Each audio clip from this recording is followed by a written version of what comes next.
Sous le soleil brûlant du Sahel, deux chiffres s'entrechoquent. 3 milliards investis et quelques mois seulement pour transformer la Terre. Ce contraste étonnant révèle une avancée inattendue où l'énergie solaire devient le moteur silencieux d'une agriculture renaissante dans un Burkina Faso longtemps considéré comme fragile.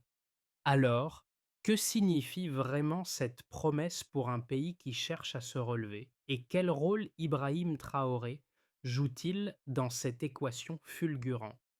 Une fenêtre s'ouvre sur un avenir soudain plausible. Le projet agrosolaire présenté en 2025 ne se limite pas à une innovation technique. Il redéfinit l'ambition d'un pays qui cherche à s'émanciper des modèles imposés depuis des décennies. La promesse centrale est claire: offrir au Burkina Faso une autonomie énergétique et alimentaire capable de résister aux fluctuations extérieures. Cette vision repose sur un principe simple mais déterminant, celui de transformer la lumière en ressource productive et durable, tout en réhabilitant des terres longtemps stériles. Derrière cette trajectoire se cache cependant un risque majeur. Le pays joue une partie décisive où chaque erreur pourrait coûter des années de développement. Dans un contexte où les ressources sont limitées, l'échec ne serait pas seulement financier, il toucherait des millions de vies dépendantes de l'irrigation solaire émergente. Et pourtant, une question revient avec insistance. Que se passe-t-il si cette promesse tient réellement? C'est là que se joue l'enjeu véritable, la possibilité de bâtir un modèle capable de transformer la région entière. Les premières données publiées en 2025 dévoilent une rupture inattendue. En quelques mois, des zones considérées comme perdues montrent une hausse agricole de 32%, et les images satellitaires confirment la progression rapide des infrastructures solaires. Ce double constat, à la fois visuel et chiffré, révèle qu'un concept longtemps perçu comme théorique commence à produire des effets mesurables sur le terrain. Dans ce contexte, l'initiative portée par Ibrahim Traoré prend une dimension nouvelle. Le pays, enclavé au cœur du Sahel et historiquement dépendant de ressources extérieures, cherche désormais à bâtir un modèle fondé sur la lumière et l'eau, deux éléments qui semblaient autrefois contradictoires. Grâce aux premières stations de pompage, aux canaux d'irrigation régénérés et à la production solaire croissante, les terres asséchées retrouvent une fertilité inattendue, transformant progressivement la manière dont les communautés rurales envisagent leur avenir. Ce basculement n'est pas né d'un miracle, mais d'une combinaison d'ingénierie pragmatique, d'organisation locale et de volonté politique assumée. Les ingénieurs déployés sur les zones pilotes adaptent continuellement la configuration des panneaux, les agriculteurs s'approprient les nouvelles méthodes d'irrigation et les coopératives locales réorganisent la distribution pour éviter la perte de récolte. Chaque étape renforce l'idée qu'un pays aux moyens limités peut, en restructurant ses priorités, sortir d'une dépendance structurelle. Mais ce qui frappe le plus les observateurs, c'est la vitesse à laquelle le changement s'opère. En moins d'un trimestre, la transition énergétique n'est plus un horizon lointain, mais une dynamique en cours, perceptible jusque dans les villages les plus isolés. C'est cette cadence inattendue et presque déroutante qui redéfinit la perception du projet. Non plus une utopie, mais un basculement historique en construction. Sur le terrain, les premiers à ressentir la transformation sont ceux qui vivent au plus près des sols régénérés. Dans un village situé près d'un hub solaire pilote, une coopérative agricole raconte comment les anciens canaux, autrefois poussiéreux, transportent désormais une eau régulière provenant des pompes alimentées par l'énergie du soleil. Pour ces agriculteurs, habitués aux récoltes aléatoires, la stabilité nouvelle change non seulement leur rendement, mais aussi leur rapport au temps. Ils peuvent enfin planifier une saison complète sans craindre l'effondrement brutal de leur culture. Plus au nord, Une petite équipe d'ingénieurs accompagne les familles dans l'entretien quotidien des turbines et des stations de pompage. Leur présence régulière offre un soutien technique indispensable, mais elle crée surtout un pont entre les outils modernes et le savoir-faire local. Les villageois apprennent à diagnostiquer les pannes, à nettoyer les capteurs et à ajuster les débits d'irrigation. Cette autonomie naissante réduit les interruptions, accélère les cycles de culture et renforce la confiance des communautés dans un modèle encore récent. Ces deux situations illustrent la portée réelle du projet, un système où les habitants ne sont plus spectateurs d'un changement venu d'en haut, mais acteurs directs d'une dynamique collective.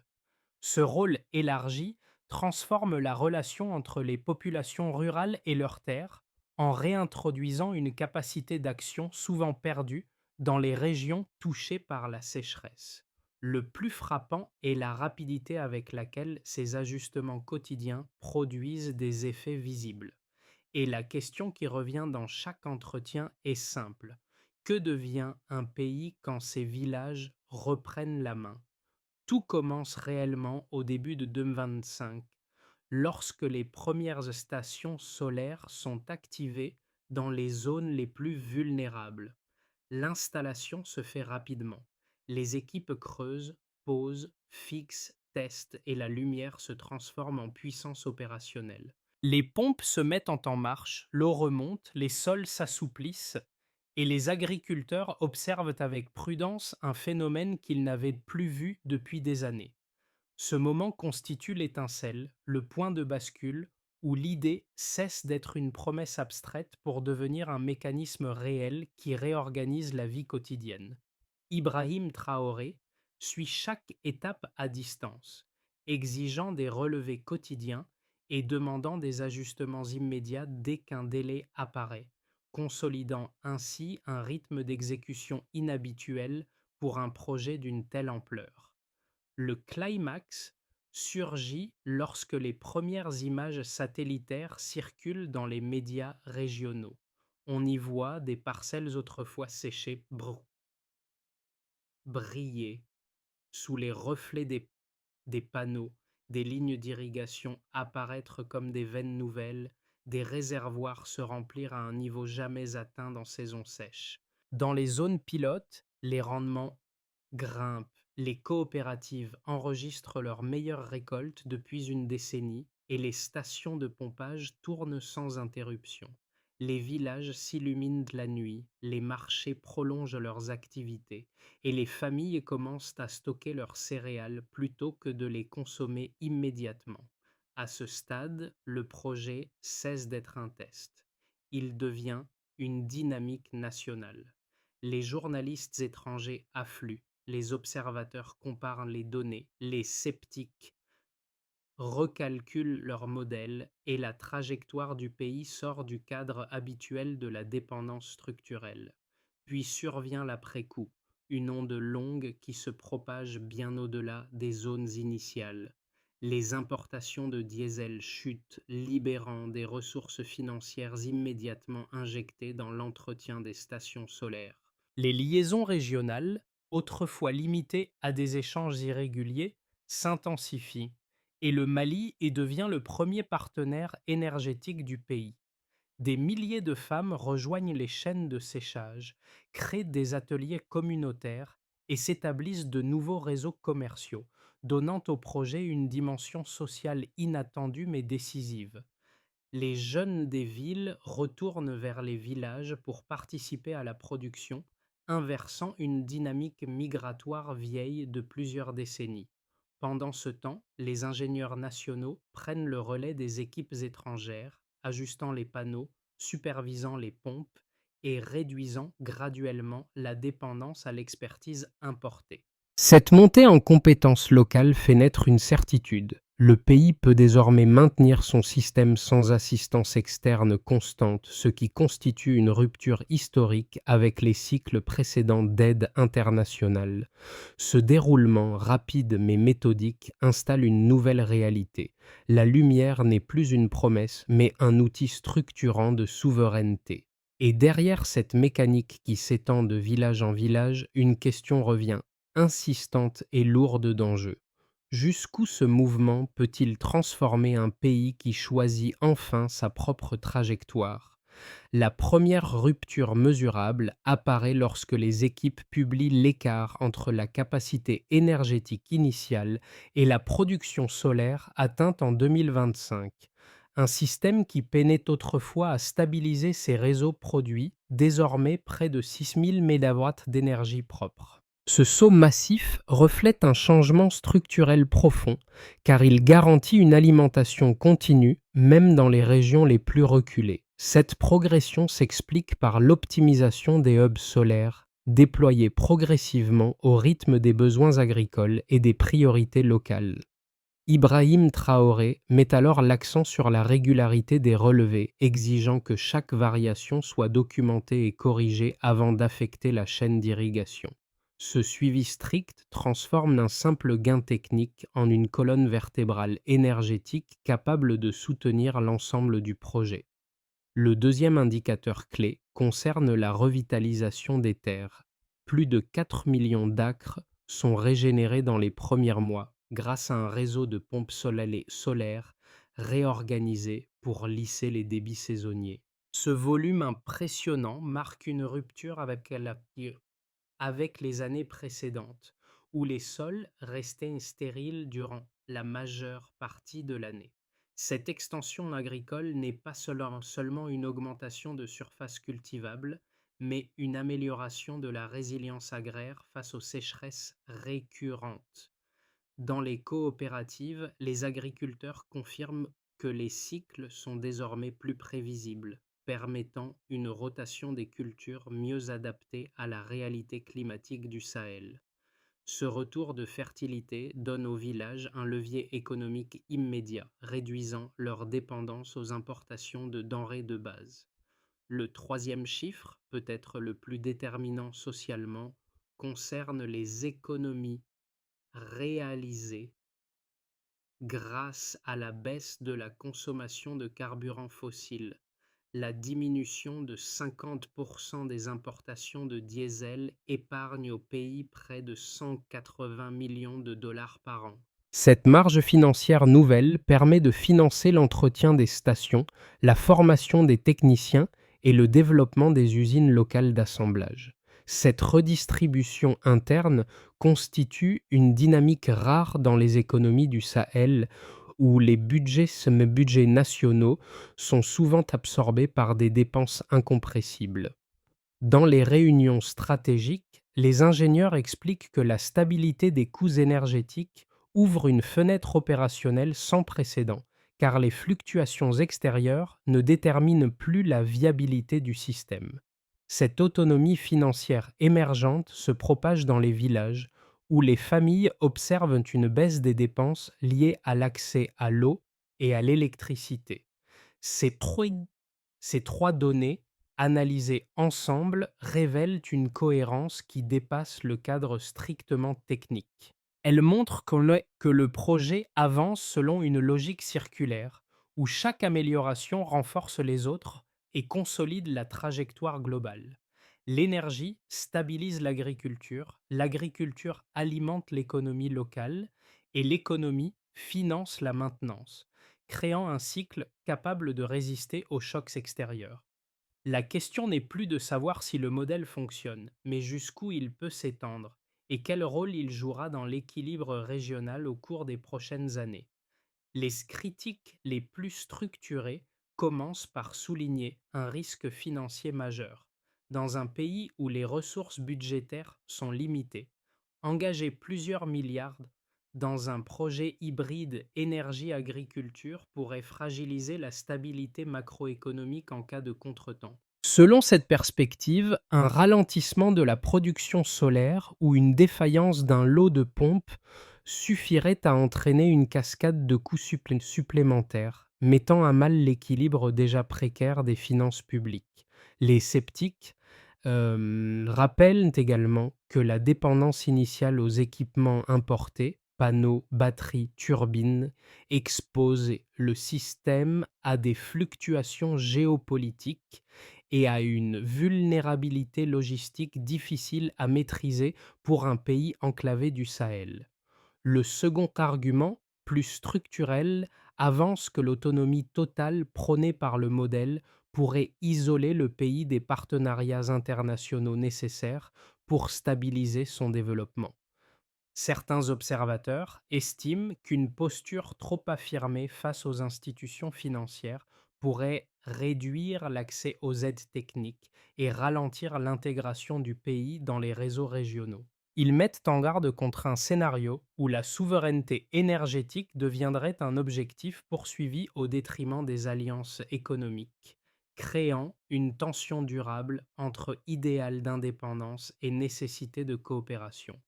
Cependant, les données disponibles contredisent progressivement ces inquiétudes. La création de 3 usines d'assemblage et d'une ligne de production de batteries montre que le pays réduit déjà sa dépendance technologique. L'implantation de chaînes de séchoirs solaires, gérées par des milliers de femmes, prouve qu'une partie essentielle du système repose désormais sur une main-d'œuvre locale, formée et autonome. De plus, la baisse de 50% des importations de diesel libère une marge financière immédiate permettant d'entretenir les stations sans alourdir le budget national. Ces éléments démontrent que le projet n'isole pas le pays mais renforce ses capacités internes, tout en ouvrant la voie à des coopérations choisies plutôt que subies. La bascule devient visible. Au milieu de 2025, un détail apparemment secondaire révèle l'ampleur réelle du changement. Dans plusieurs districts ruraux, les réservoirs atteignent des niveaux de stabilité jamais enregistrés en saison sèche, preuve que les cycles d'irrigation fonctionnent désormais en continu. Ce signe discret modifie la perception du projet, car il montre qu'une autonomie hydrique locale n'est plus une aspiration, mais un état mesurable et reproductible. À partir de ce moment, Ibrahim Traoré exige une consolidation accélérée des hubs solaires pour éviter toute rupture dans les zones nouvellement irriguées, convaincu que la solidité du système dépend de la capacité à absorber les premiers succès sans créer de surchauffe logistique. Dans les villages, cette bascule se traduit par une transformation sociale immédiate. Les familles organisent leur culture autour de cycles plus réguliers, les femmes développent des ateliers supplémentaires pour le séchage, et les marchés nocturnes deviennent un point d'ancrage économique. Cette dynamique diffuse accélère l'adoption du modèle car chaque amélioration locale alimente la confiance des communautés voisines, réduisant la méfiance initiale. Ainsi, au cœur du projet, une certitude nouvelle émerge. La stabilité n'est plus un objectif lointain, mais une réalité qui commence à structurer la vie quotidienne. Pour l'État, les conséquences deviennent rapidement structurelles. La baisse massive des importations de diesel, réduite de moitié, libère un volume budgétaire inédit permettant d'investir dans l'entretien régulier des stations solaires et dans la formation de techniciens locaux. Les infrastructures hydriques alimentées par une énergie stable réduisent les interruptions de services qui paralysaient autrefois l'administration rurale. Sous l'impulsion d'Ibrahim Traoré, les ministères réorganisent leurs priorités autour d'un modèle circulaire où chaque dépense énergétique doit produire un impact agricole mesurable. Du côté des entreprises, l'effet est tout aussi marqué. Les usines locales d'assemblage de panneaux et de batteries créent une chaîne industrielle qui n'existait pas auparavant, stimulant une demande régionale pour des équipements fabriqués au Burkina Faso. Les ateliers de transformation agricole gagnent en autonomie, car la maîtrise de l'irrigation garantit des volumes réguliers de production.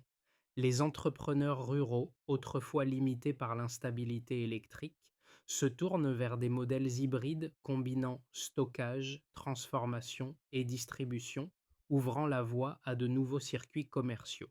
Cette dynamique attire progressivement des investisseurs africains intéressés par un écosystème où l'énergie n'est plus un frein mais un levier.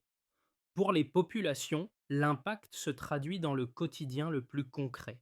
Les agriculteurs observent des terres autrefois stériles redevenir productives, les poussant à diversifier leur culture et à expérimenter de nouvelles semences soutenues par l'irrigation solaire. Les femmes, désormais au centre des chaînes de séchage et de conditionnement, acquièrent une autonomie économique qui modifie la structure sociale des villages. Les, les jeunes, voyant les opportunités locales croître, reviennent dans les zones rurales au lieu de migrer vers les capitales régionales. Le résultat le plus marquant est peut-être la perception nouvelle du futur. La lumière solaire n'est plus un signe d'espoir abstrait, mais un outil tangible d'amélioration de vie. À l'échelle régionale, les effets se propagent bien au-delà des frontières du Burkina Faso. Le Mali devient partenaire énergétique majeur, profitant des excédents produits par les hubs solaires, tandis que d'autres pays du Sahel observent cette transition avec une attention croissante. Cette redistribution des flux énergétiques modifie subtilement l'équilibre des dépendances historiques, en offrant une alternative crédible aux importations coûteuses. La coopération agricole entre zones frontalières se renforce grâce à la disponibilité nouvelle de l'eau, favorisant une gestion plus cohérente des sols partagés. Ce réseau d'échanges émerge montre qu'un modèle local, lorsqu'il est stable et reproductible, peut devenir un point d'ancrage pour toute une région en quête d'autonomie. Dans chacun de ces domaines, État, entreprises, population et région, la même tendance se dessine. Un pays redéfinit sa trajectoire en intégrant énergie et agriculture dans un système cohérent. Cette cohérence explique pourquoi les premiers résultats résonnent si fortement et pourquoi le modèle attire désormais l'attention bien au-delà du Sahel. Dans les 12 prochains mois, le pays poursuit sa trajectoire d'expansion maîtrisée en consolidant les hubs solaires déjà opérationnels et en stabilisant les réseaux d'irrigation. Les rendements agricoles continuent d'augmenter à un rythme modéré, soutenu par une maintenance régulière des stations de pompage et par une planification saisonnière plus précise. Les échanges énergétiques avec le Mali se renforcent sans bouleverser l'équilibre existant, offrant au pays une marge budgétaire supplémentaire pour renforcer les infrastructures. Dans ce scénario, le modèle s'étend progressivement, mais sans accélération brutale. Si les investissements privés régionaux se multiplient, notamment grâce à l'essor des ateliers de transformation et des usines de batteries, la capacité de production solaire pourrait dépasser les attentes initiales. De nouvelles lignes d'interconnexion seraient créées avec la Côte d'Ivoire et le Ghana, élargissant le marché énergétique et assurant une exportation plus régulière. L'agriculture profiterait d'une irrigation plus stable, augmentant les rendements jusqu'à un seuil permettant non seulement l'autosuffisance, mais aussi un excédent structurel destiné au marché frontalier. Ce scénario positionnerait le pays comme un laboratoire continental de souveraineté circulaire. Dans un contexte de pression géopolitique ou de tensions commerciales, certains acteurs internationaux pourraient imposer des restrictions qui ralentiraient l'accès aux équipements solaires ou aux pièces techniques nécessaires à la maintenance. Des cyberattaques ou des sabotages ciblés pourraient perturber temporairement les réseaux énergétiques, diminuant la production et créant des zones d'irrégularité hydrique. Même dans ce cas, la structure locale, ateliers, usines d'assemblage, main-d'œuvre formée, limiterait l'impact global, permettant au pays de maintenir une autonomie minimale. Le ralentissement serait réel mais non destructeur. À travers ces trois perspectives, une certitude demeure. Mieux prévoir, c'est mieux résister. Pour ceux qui observent ce modèle depuis les centres urbains, l'impact le plus frappant réside dans la stabilité nouvelle de l'énergie et de l'eau. Les familles voient leurs coûts diminuer, leurs activités prolongées en soirée et leurs enfants accéder à des conditions d'études plus sûres. Les habitants des villes comprennent alors que la transformation rurale ne concerne pas seulement les villages. Elle stabilise l'ensemble du pays en réduisant les pressions migratoires et en renforçant les circuits d'approvisionnement. Pour les communautés rurales, le changement est encore plus intime. Les agriculteurs constatent que leurs récoltes deviennent prévisibles, ce qui leur permet d'envisager des projets à long terme, qu'il s'agisse d'acheter du matériel, de moderniser leurs greniers ou de réhabiliter des terres abandonnées. Les coopératives féminines, désormais moteurs des chaînes de séchage, transforment leurs revenus en outils d'autonomie. Elles forment d'autres femmes, créent des réseaux d'épargne et redéfinissent leur rôle dans le tissu local. La vie communautaire gagne en cohésion autour d'un objectif commun: préserver et optimiser un système devenu essentiel à leur futur. Quant à la diaspora africaine ou aux observateurs extérieurs, elle y voit une démonstration tangible qu'un modèle enraciné localement peut fonctionner sans dépendre des cadres habituels de l'aide internationale.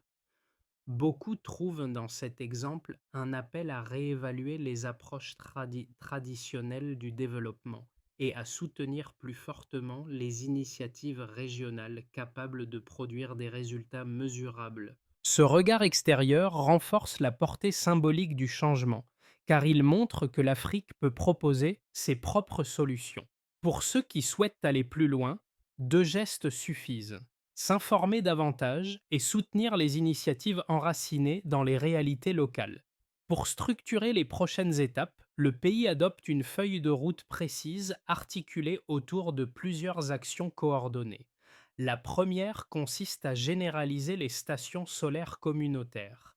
Chaque village de plus de 2000 habitants doit être équipé d'un hub autonome d'ici 2028, géré par un comité local responsable de la maintenance courante.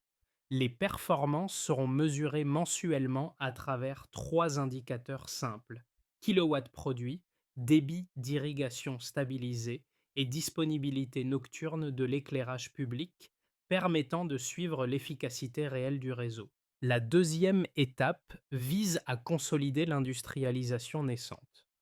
Trois nouvelles usines d'assemblage de panneaux et de batteries seront implantées dans des régions stratégiques, avec l'objectif d'atteindre une production mensuelle de 8000 unités d'ici 2030.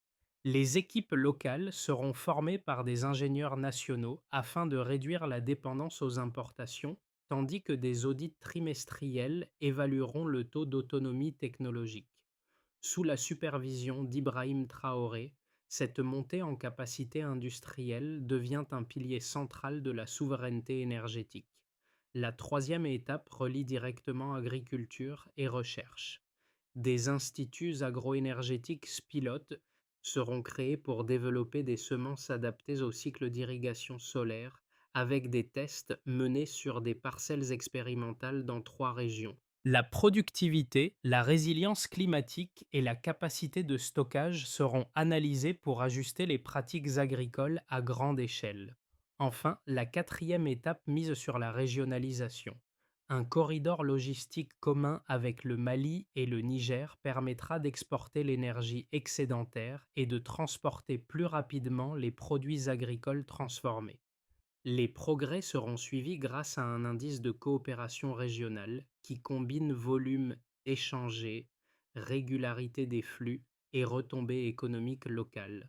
Dans les villages où les premiers réservoirs se sont remplis et où les ateliers solaires gérés par les femmes ont pris racine, une nouvelle manière de vivre émerge. Les familles qui autrefois observaient la sécheresse avec résignation voient aujourd'hui leurs terres répondre à la lumière, comme si chaque pompe et chaque canal réactivait une mémoire oubliée du sol. Ce sont ces mêmes lieux évoqués dans les premières phases du projet qui deviennent le symbole le plus tangible du changement. Là où tout semblait figé, une dynamique collective s'est installée, soutenue par les petits gestes répétés chaque jour.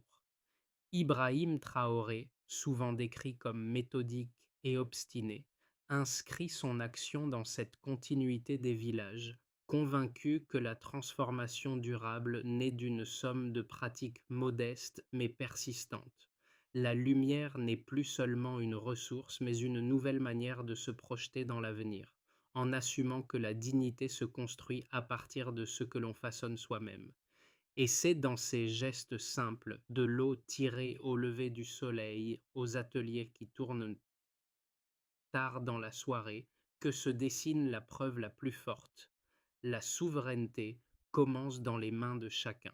À l'échelle du pays, le projet agrosolaire dépasse désormais la simple question de technique ou d'infrastructure.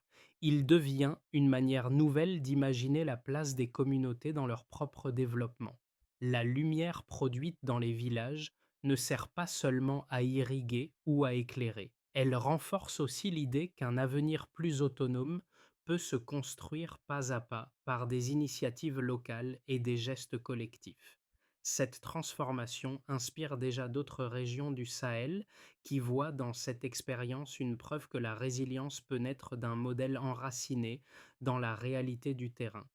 Pour vous qui suivez cette histoire, chaque réflexion, chaque partage, chaque discussion contribue à élargir ce mouvement.